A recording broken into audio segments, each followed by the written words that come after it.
आणि आपले नेते आदरणीय पवार साहेब आणि पावसाचं एक वेगळं नातं आहे। हा पाऊस पवार साहेब पश्चिम महाराष्ट्रात दौऱ्यावर आले आणि ज्या पावसाची आपण सातत्याने वाट बघतो तो पाऊस सर्व पश्चिम महाराष्ट्रामध्ये पडला आणि त्यामुळे सभेला आपल्याला थोडा वेळ होतोय। पवार साहेब या ठिकाणी येण्यासाठी बाय रोड निघालेले आहेत आणि दरम्यानच्या काळामध्ये अनेकांनी आपल्याला मार्गदर्शन केलेलं आहे।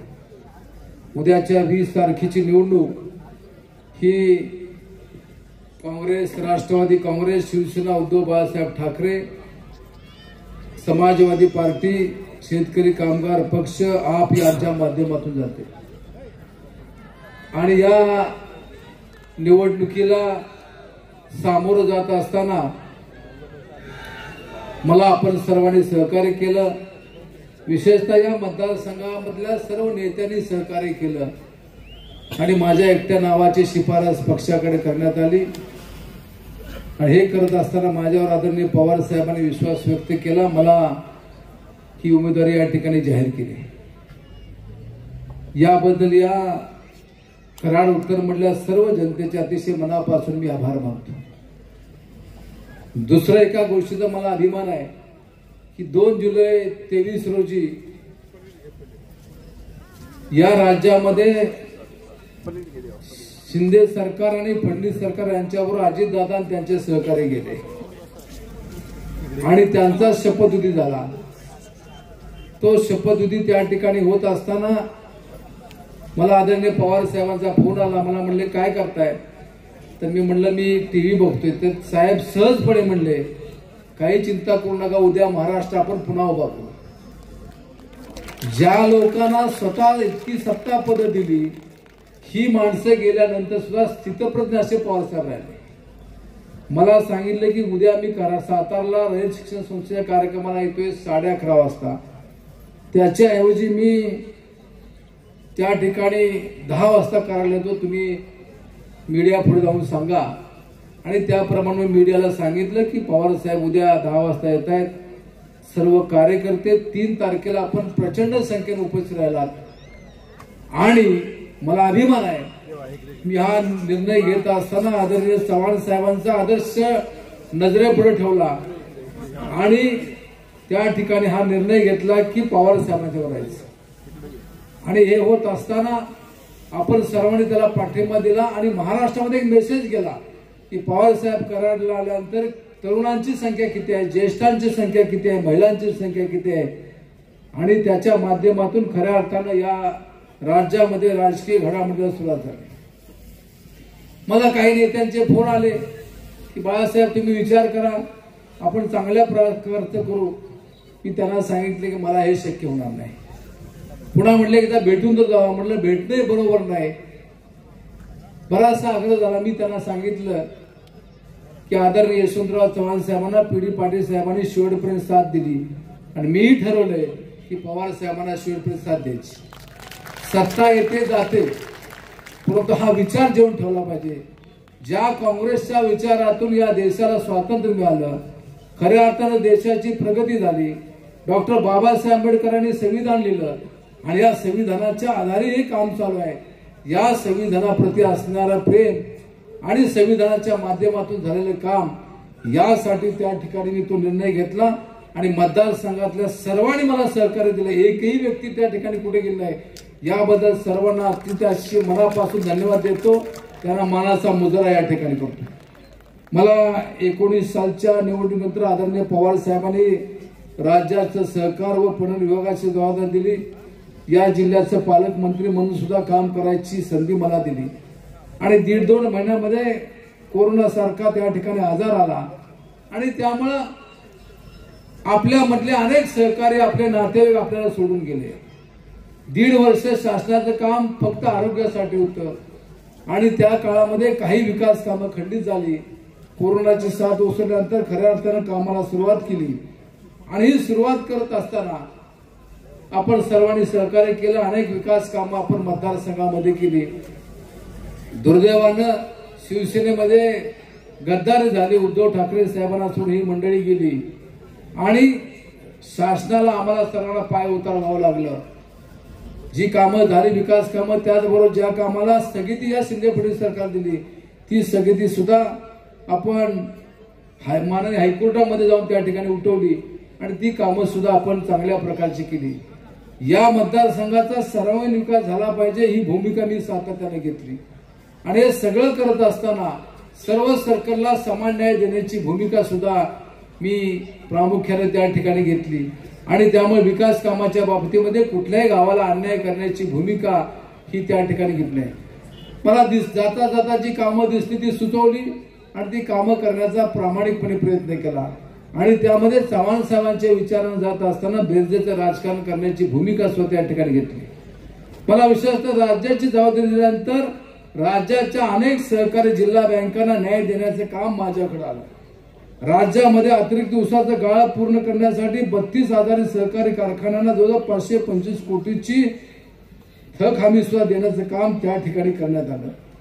त्याचप्रमाणे आपण बघितलं तर राज्यामधील शेतकऱ्यांना पीक त्या ठिकाणी कर्ज पुरवठा करणाऱ्या 21,000 विविध कार्यकारी सहकारी संस्थांच्या सक्षमीकरणासाठी सुधारणा करून संस्था प्रगती लाभाची रक्कम 1 लाख रुपयावरून 1.5 लाख रुपये करण्यात आली.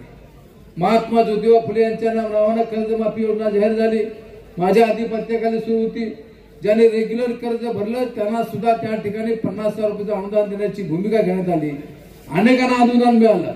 पुढच्या टप्प्यामध्ये अनुदान देत असताना त्या रकमेची तरतूद करण्यात आली आणि ही तरतूद केल्यानंतर सुद्धा हे सरकार गेल्यामुळे अनेकांना आजही त्या रकमेचा लाभ त्या ठिकाणी मिळाला नाही. आणि मग अशा परिस्थितीमध्ये आज आपण पाहतोय की आपला जाहीरनामा प्रसिद्ध झालाय. त्या जाहीरनाम्यामध्ये सुद्धा 3 लाखापर्यंत जे कर्ज घेतील आणि जे वेळेमध्ये कर्जाची परतफेड करतील त्यांना त्या ठिकाणी 50,000 रुपयाची सूट देण्याची भूमिका सुद्धा ही त्या ठिकाणी घेतलेली आहे. माझ्या काळामध्ये आजारी असणारे कारखाने 15 कारखाने हे भाडे तत्वावर चालू देण्याचा निर्णय सुद्धा त्या ठिकाणी झाला. कोरोनाचा काळ होता. शेतकरी हवालदिल झाला होता. ग्राहक हवालदिल झाला होता. मला एक दिवस पवार साहेबांचा फोन आला की बाळासाहेब मार्केट कमिट्या चालू राहिल्या पाहिजेत. शेतकऱ्यांचा त्या ठिकाणी माल बाजारात गेल्याशिवाय त्याच्या हातामध्ये 4 पैसे मिळणार नाहीत आणि ग्राहकाच्या घरामध्ये त्या ठिकाणी भाजी कडधान्य फळं गेली नाही तर त्याची सोय होणार नाही. त्यासाठी मार्केट कमिट्या चालू राहायला पाहिजेत आणि मग त्यासाठी त्या जिल्हाधिकारी महोदयांशी बोलून त्यातून मार्ग काढण्याचा प्रयत्न सुद्धा मी त्या ठिकाणी केला आणि त्यामुळे शेतकऱ्यांना एक चांगल्या प्रकारचा दिलासा मिळाला. त्याच काळामध्ये राज्यामध्ये विक्रीने अशी कापूस खरेदी झाली. जी कापूस खरेदी अडचणीने होती ती कापूस खरेदी सुद्धा मोठ्या प्रमाणामध्ये त्या ठिकाणी करण्यात आले. असे अनेक प्रकारचे निर्णय हे त्या ठिकाणी घेण्यात आले. आपण सर्वांनी चांगल्या प्रकारचं सहकार्य दिले. या मतदारसंघामध्ये काम करत असताना वैशिष्ट्यपूर्ण अशी कामं करण्याचा मी प्रयत्न केला. कनेरखेडचा पूल असेल, वाठारचा पूल असेल किंवा कराड तालुक्यामधला वडगाव उमरजचा पूल असेल, मागणी नसताना सुद्धा त्या ठिकाणी काम करण्याची भूमिका मी त्या ठिकाणी घेतली.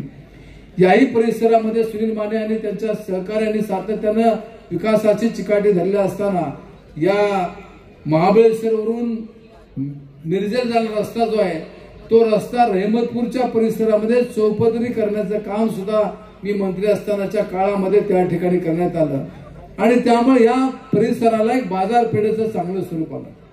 कोरोनाच्या काळामध्ये जम्बो कोविड सेंटर उभं केलं.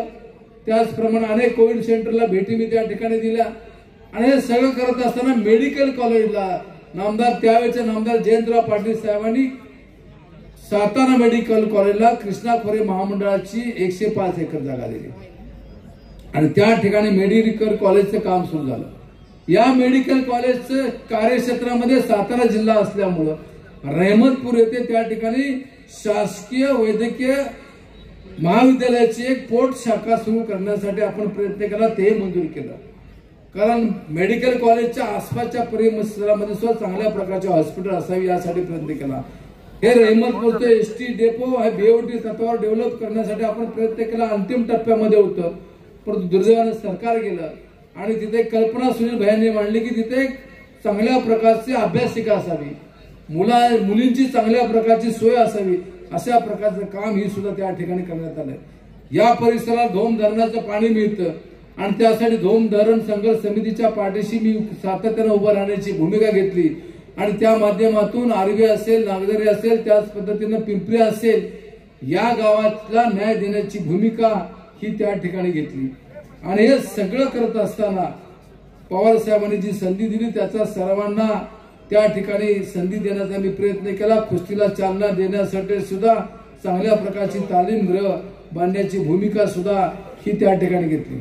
माझ्याकडे पणन विभागाची जबाबदारी होती आणि एशियन डेव्हलपमेंट बँकेच्या माध्यमातून सुद्धा मॅग्नेटच्या माध्यमातून या राज्यामध्ये पैठण, बीड आणि बारामतीला एक चांगल्या प्रकारचा प्रकल्प त्या ठिकाणी हातामध्ये घेतला।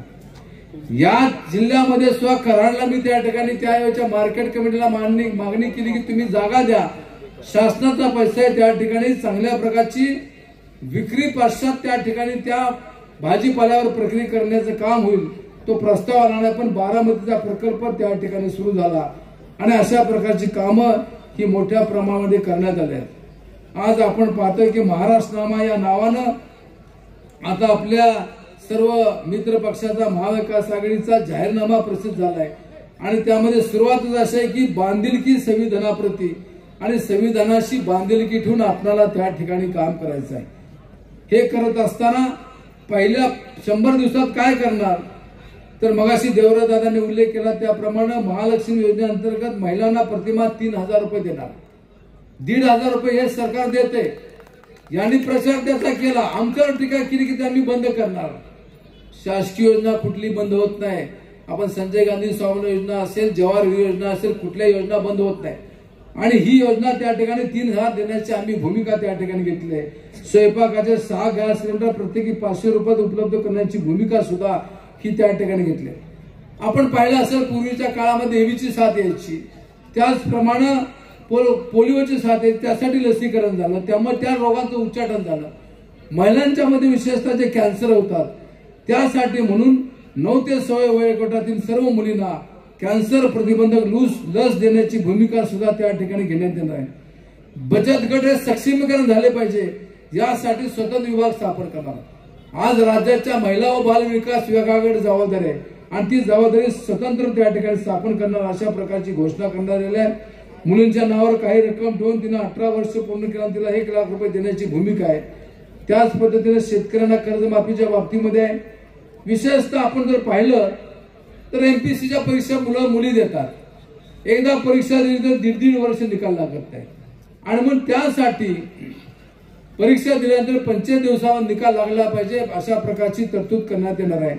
एमपीसीच्या परीक्षेला बसत असताना एखादा वाटतं मला तहसीलदार व्हावं, ती परीक्षा देण्यासाठी फी द्यायची आणि त्याच वेळेला वाटतं की मला PSI व्हावं, मग त्यासाठी पुन्हा फी भरायची आणि पुन्हा कार्ड घ्यायचं आणि म्हणून त्यासाठी म्हणून एमपीसीच्या सर्व परीक्षा देण्यासाठी एकदा शुल्क आकारून युनिफाईड मास्टर कार्ड देणार आणि त्याच्या आधारे वर्षभरामध्ये जेवढ्या परीक्षा होतील त्या परीक्षेला त्यांना त्या ठिकाणी बसता येईल।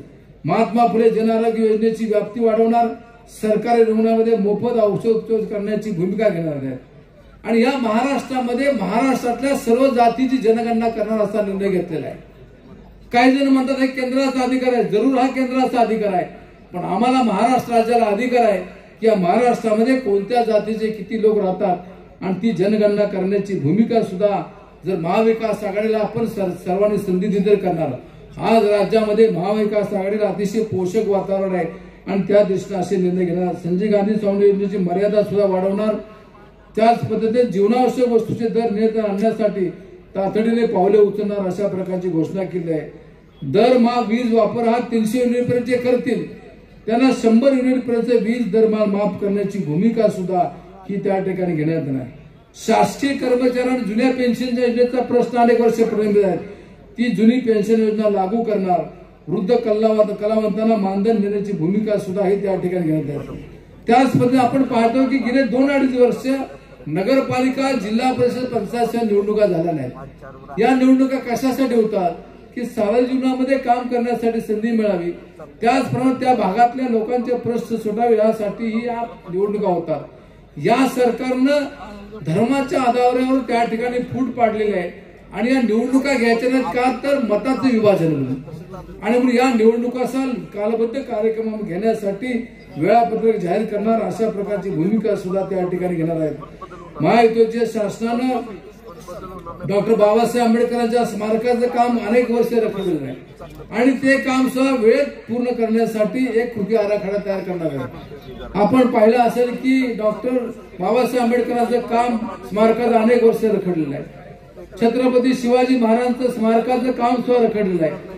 छत्रपती शिवाजी महाराजांचं नाव घ्यायचं ना राजकारण करण्याची भूमिका या राज्यकर्त्यांची आहे आणि त्यासाठी शिवाजी महाराजांच्या विचारांना जाण्याची भूमिका महाविकास आघाडीची आहे। मध्यंतरीच्या काळामध्ये महायुतीच्या शासनानं काही खासगी संस्था व व्यक्तींना भूखंड देण्याची भूमिका घेतली आणि हे भूखंड त्या ठिकाणी देत असताना ते चुकीच्या पद्धतीने आणि त्याचा फेरआढावा सुद्धा त्या ठिकाणी घेण्याची भूमिका ही या ठिकाणी करण्यात येणार आहे। त्याचप्रमाणे आपण जर पाहिलं की निवडणुकीला उमेदवार जे उभे राहतात त्या उमेदवारांना स्वतःचं शिक्षण त्याची प्रॉपर्टी जाहीर करणार आणि या वेळेला निवडणूक आयोगाने सांगितलेलं आहे की जे उमेदवार निवडणुकीला उभे राहतील त्यांनी त्या ठिकाणी त्यांच्यावर कुठला गुन्हा असेल तर ते मराठी दंडिकामध्ये त्या ठिकाणी द्यायचं आणि 3 वेळा द्यायचं, पक्षाने द्यायचं आणि त्याचप्रमाणे उमेदवार द्यायचं। पण नशीब असं आहे की माझा काही वेळ येणार नाही, माझ्यावर कुठलाही गुन्हा नाही। तर सर्वसामान्यांना भरून घेऊन जात असताना या मतदारसंघामधलं सामाजिक स्वास्थ्य टिकलं पाहिजे, सामाजिक स्वास्थ्य बिघडता कामा नये ही भूमिका त्या ठिकाणी घेतली। वेळ प्रसंगी त्या ठिकाणी थोडं मागं सरू पण संघर्ष कुठं उतरणार नाही अशी दक्षता आम्ही घेतो। परवा उमेदवारी अर्ज भरायला सुद्धा आपण सर्वजण त्या ठिकाणी आलात आणि त्यावेळेस सुद्धा आपली वेळ असताना आपली रिसर परवानगी असताना सुद्धा आपली रॅली अडवण्याचं काम केला। मी चढदशी निर्णय घेतला, ठीक आहे तुम्ही रस्ता आमच्या रस्त्यात अडवायला ना अर्ज भरायला देवराज दादा पाटील आणि सुनील माने यांना पाठवलं, मी सांगितले मी जाऊन सभा घेतो, आम्हाला संघर्ष करायचा नाही। पण याचा अर्थ असा नाही की आम्ही संघर्षाला घाबरत नाही असा कोणी अर्थ काढू नका। वेळप्रसंगी ती वेळ आल्यानंतर आम्ही तेही करू। ही निवडणूक शांततामय सहजीवनासाठी होणं आवश्यक आहे। आज या चव्हाण साहेबांच्या मतदारसंघामध्ये कोणत्या प्रकारची प्रवृत्ती होत्या याचा विचार सुद्धा आपण केला पाहिजे। इथं काही व्यक्तींनी भाषण करत असताना असं चाललंय तसं जर काही चाललं नाही, मी अनेक वर्ष तुमच्याकडून अनेक गोष्टी शिकलेल्या आहे, एवढं सोपं नाही। हा चव्हाण साहेबांच्या, पवार साहेबांच्या, काँग्रेसच्या विचाराचा हा मतदारसंघ आहे आणि त्यामुळे निश्चित या सर्व मतदारसंघामध्ये आपण सर्व मला सहकार्य कराल, आपणा सर्वांची पुन्हा एकदा सेवा करायची संधी द्यावी अशा प्रकारची विनंती सुद्धा या निमित्तानं या ठिकाणी करतो। आपण माझी कामं ही सर्व त्या ठिकाणी पाहिलेली आहेत। या समोरच्या भारतीय जनता पक्षाच्या अध्यक्ष चंद्रशेखर बावनकुळे यांनी सांगितलं की आम्ही उमेदवारी का दिली तर त्यांची प्रशासकीय क्षमता ही मोठ्या प्रमाणे त्या ठिकाणी आहे आणि त्यामुळे तशा प्रकारचं त्याने दिलंय आणि ज्यांना दिलं नाही त्यांना काय सांगितलंय तर त्यांना सार्वजनिक असे वरिष्ठ पद धारण करण्याचा कोणता प्रासिक अनुभव नाही। आपण उमेदवार निवडीत असताना काय करायचं हे सुद्धा त्या ठिकाणी करणं त्या ठिकाणी आवश्यक आहे। मला या नवीन मतदारसंघामध्ये चौथ्यांदा ही संधी आपण या ठिकाणी दिलेली आहे। पक्षानं माझ्यावर या ठिकाणी विश्वास व्यक्त केलेला आहे। आपण फक्त 20 तारखेला मला मतदान त्या ठिकाणी करावं अशी नम्र विनंती या ठिकाणी करतो। मी एवढं सांगतो की क्रिकेटला खऱ्या अर्थानं सन्मान देण्याचं काम आदरणीय पवार साहेबांनी केलं। मीही काही काळ क्रिकेट खेळलेलं आहे, आपण सुद्धा अनेक क्रिकेट खेळलेला आहोत। ज्या फुलटॉस येतो ना तो फुलटॉस स्टंपाच्या वरनं मागे जातो, विकेट 100% जात नाही, पण तो फुलटॉस आलाय 6 मारण्याची तुमचे की 6 आपण मारा अशा प्रकारचं सुद्धा आव्हान या निमित्ताने या ठिकाणी करतो। आपण या मतदारसंघामध्ये सातत्यानं माझ्यावर प्रेम व्यक्त केलं, सातत्यानं एक चांगल्या प्रकारची भूमिका घेतली। येत्या या 4-5 दिवसामध्ये आपण सर्वांनी घरोघरी जावं, चिन्ह आपलं त्या ठिकाणी समजून सांगावं। चिन्ह समजून सांगत असताना मतदान केंद्रावर आपण जास्त मतदार आले पाहिजे यासाठी भूमिका घेतली। 13 तारखेपासून 16 तारखेपर्यंत घरोघरी मतदान त्या ठिकाणी घेण्यात येणार आहे। त्याही लोकांना त्या ठिकाणी आपण समजून सांगावं। मतदाराला त्या ठिकाणी मतदान केंद्रापर्यंत जाण्यासाठी सुद्धा आपण तिथपर्यंत त्यांना सहकार्य करा आणि आपल्या सर्वांना सांगा आपली लढाई ही महाराष्ट्रामध्ये, मी इथं म्हणत नाही, आपली लढाई ही महाराष्ट्रामध्ये अप्रामाणिक व निर्वाळलेल्या व संविधान व कायद्याला कमी महत्व देणाऱ्या प्रवृत्तीची आहे. आज आपण पाहतोय भारतीय जनता पक्षाचा एक आमदार पोलीस स्टेशनमध्ये गोळीबार करतो आणि तो गोळीबार करताना कोणावर करतोय तर मुख्यमंत्री महोदयांच्या कार्यकर्त्यावर करतोय.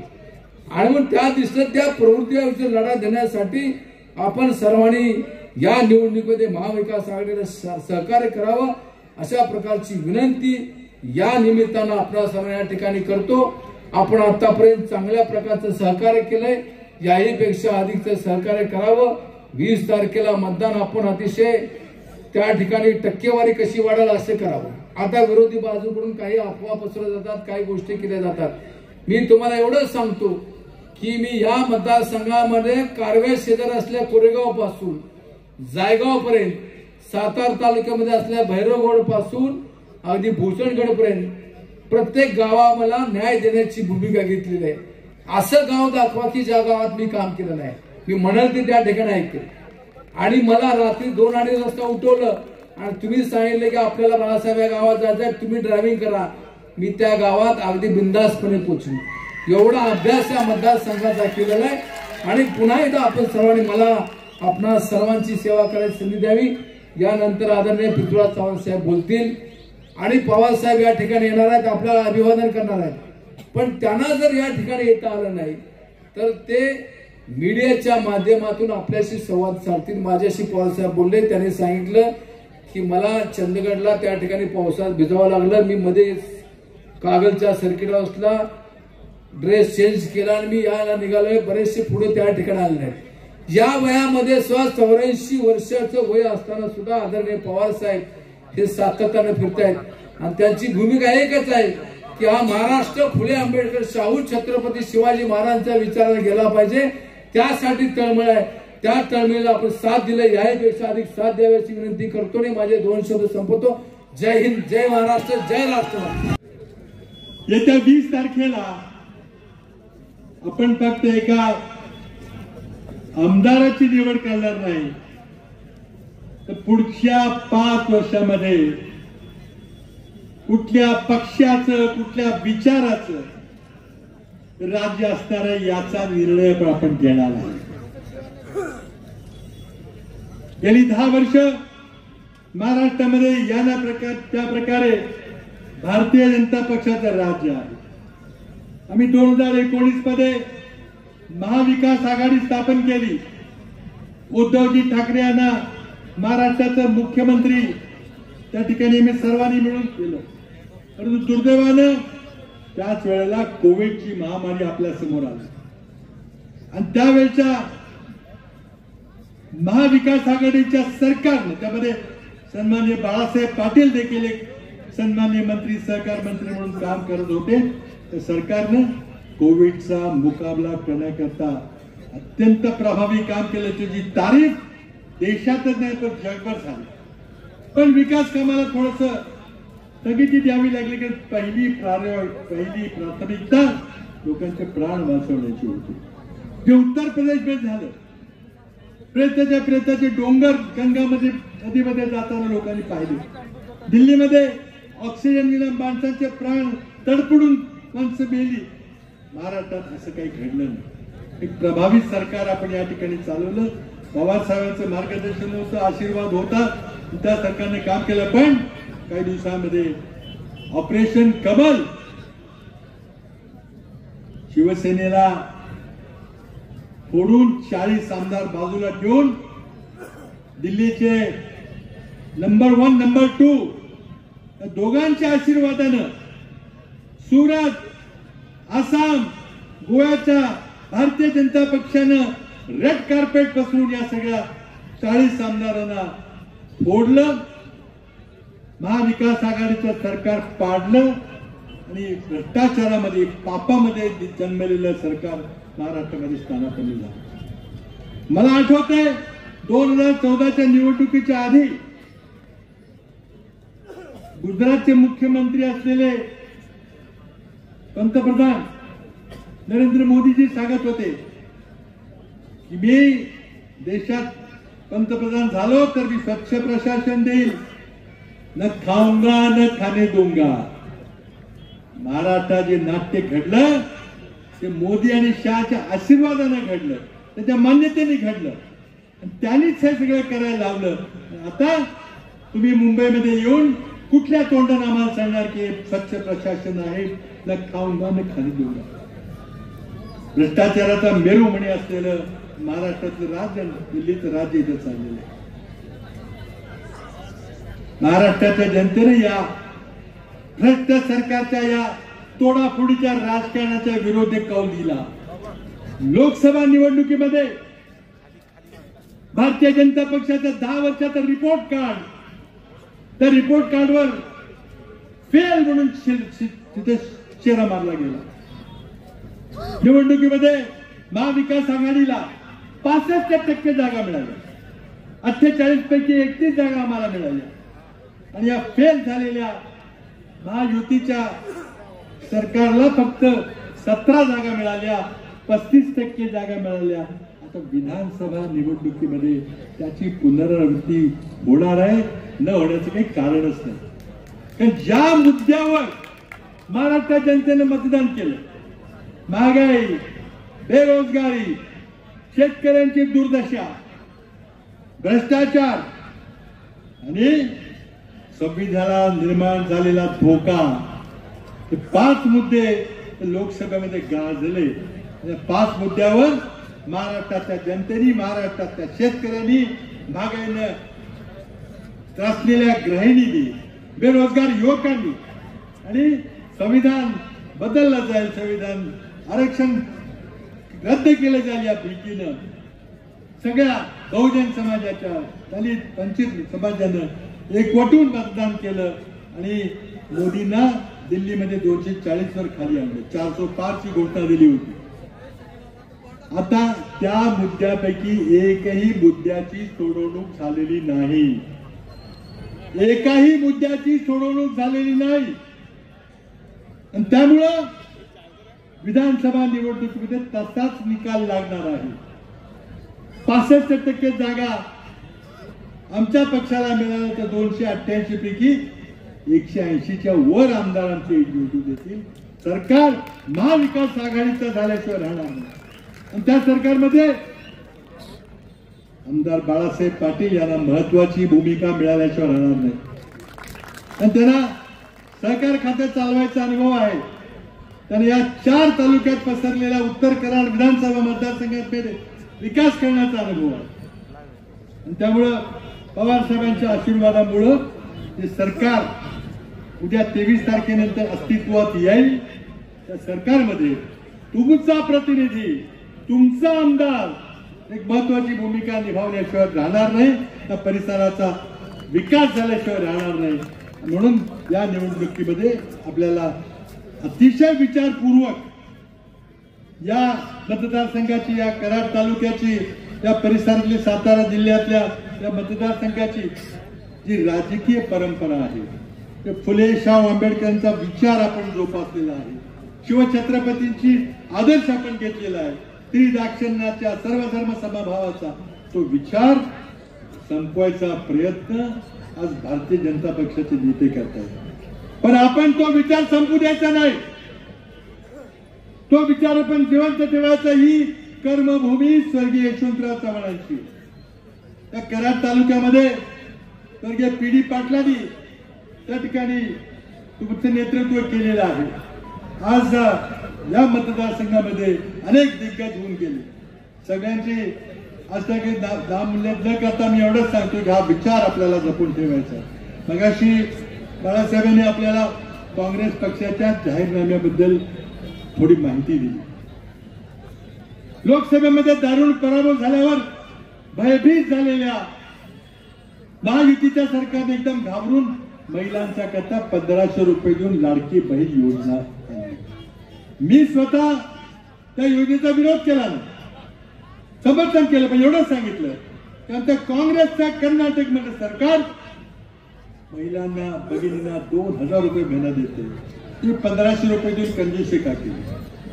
आणि ही मूळ कल्पना आम्ही तेलंगणामध्ये राबवली, आंध्रामध्ये, आम्ही कर्नाटकमध्ये आत्ता राबवतोय. कुणालाही बेळगावमध्ये किंवा बेंगलोरमध्ये फोन करा, आपल्याला लक्षात येईल की तिथे पैसे मिळत आहेत. म्हणून आम्ही आमच्या जाहीरनाम्यामध्ये तिन्ही पक्षांनी एकत्र बसून आमच्या मित्र पक्षाने विचार करून गंभीर विचार करायला ठरवलं की 1500 नाही, 2000 नाही, 2100 नाही, तर 3000 रुपये आम्ही भगिनींना देणार. आम्ही सर्व भगिनींना मोफत एसटी प्रवासाची सोय करून देणार. महिलांच्या मध्ये आत्मविश्वास वाढला पाहिजे, त्यांनी देशाच्या अर्थकारणामध्ये सक्रिय सहभाग घेतला पाहिजे. शेतकऱ्यांची जी दुर्दशा झालेली आहे, काय सोयाबीनचं चाललेलं, विदर्भामध्ये कापसाचं काय चाललेलं, नाशिकमध्ये कांद्याचं काय केलं, आणि ह्या सगळ्यात शेतकरी विरोधी धोरणाचे जनक आहेत नरेंद्र मोदी.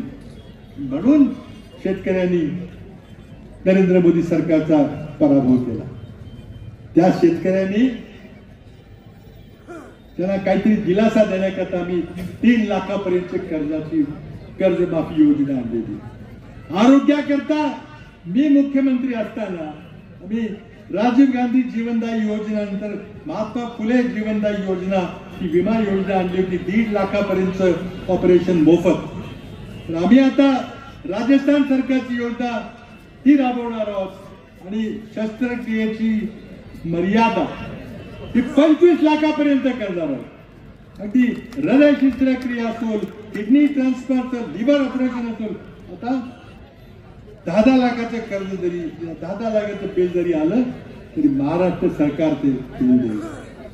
युवकांच्या करता बेरोजगारीचा प्रचंड मोठा प्रश्न भेडसावतो.